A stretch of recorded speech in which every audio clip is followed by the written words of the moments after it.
তোমরা আল্লাহর নিয়ামত ভক্ষণ করো কিন্তু আল্লাহ পাকের শুকরিয়া আদায় করো না।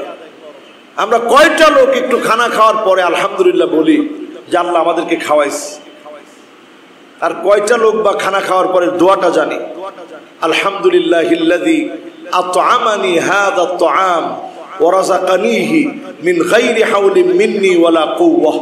এই দোয়াটা আমরা যারা পড়ব, এই দোয়াটা পড়ার পর রব্বে করিম আমাদেরকে সঙ্গে সঙ্গে ফেরেশতাদেরকে বলবে যে তারা নিজেরা কষ্ট করে খাইলো, রান্না বাড়া করলো, বাজারঘাট করলো, আনলো, খাইলো, প্রশংসা করলো আমি আল্লাহ রব্বুল আলামিন, আমি আল্লাহ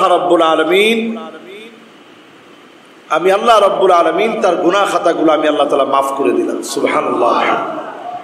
এই জন্য আল্লাহ সুবহানাহু ওয়া তাআলা আমাদেরকে মাফ করতে চান। একটু খানা খাওয়ার পরেও গুনাহ মাফ হবে।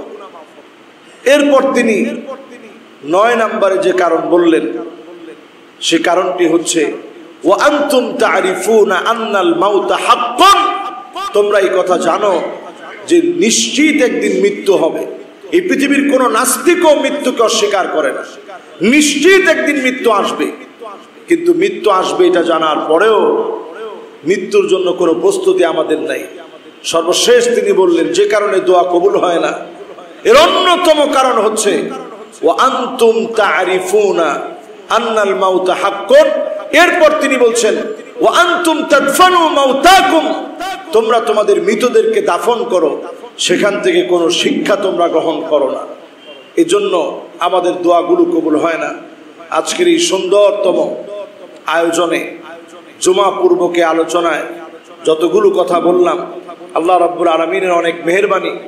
যেই সুন্দর একটি জায়গায় আমরা এখানে বসতে পারবো, এমন সুন্দর একটা পরিবেশ আল্লাহ তাআলা করে দিবেন, আমরা কোনোটা চিন্তাও করতে পারিনি। আল্লাহ রাব্বুল আলামিন দিয়েছেন, আল্লাহ তাআলা মেহেরবানি করেছেন। এত সুন্দরতম একটা পরিবেশ সৃষ্টি হবে এটা আমাদের কল্পনায় ছিল না। আমরা যতটুকু চিন্তা করেছিলাম তার চাইতে আল্লাহ তাআলা বেশি দিয়েছেন।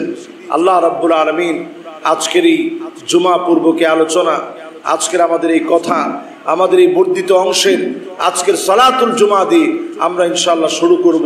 আল্লাহ রাব্বুল আলামিন আজ থেকে নিয়ে যতদিন পর্যন্ত এখানে সালাত আদায় হবে, আল্লাহ রাব্বুল আলামিনের একটা সওয়াব যারা দান করেছে, যারা দুনিয়া থেকে চলে গেছে, আল্লাহ রাব্বুল আলামিন প্রত্যেকের কবরে পৌঁছে দিক। সকলে পড়েন আমিন। আমাদের প্রত্যেকের দানের মধ্য দিয়ে এই মসজিদ বাকি যে কাজগুলো আছে সেগুলো সম্পন্ন হবে। আল্লাহ রাব্বুল আলামিন এই মসজিদের সাথে লেগে থেকে আমাদের জান্নাতের বাড়িগুলো আল্লাহ তাআলা নির্মাণ করে দিক। সকলে পড়েন আমিন। এখন আমাদের সেক্রেটারি সাহেব একটু কথা বলবেন, এরপরেই যারা আমরা সুন্নাহ আদায় করি না আমরা সুন্নাহ পড়ব ইনশাআল্লাহ। আসসালামু আলাইকুম ওয়া রাহমাতুল্লাহি ওয়া বারাকাতুহু।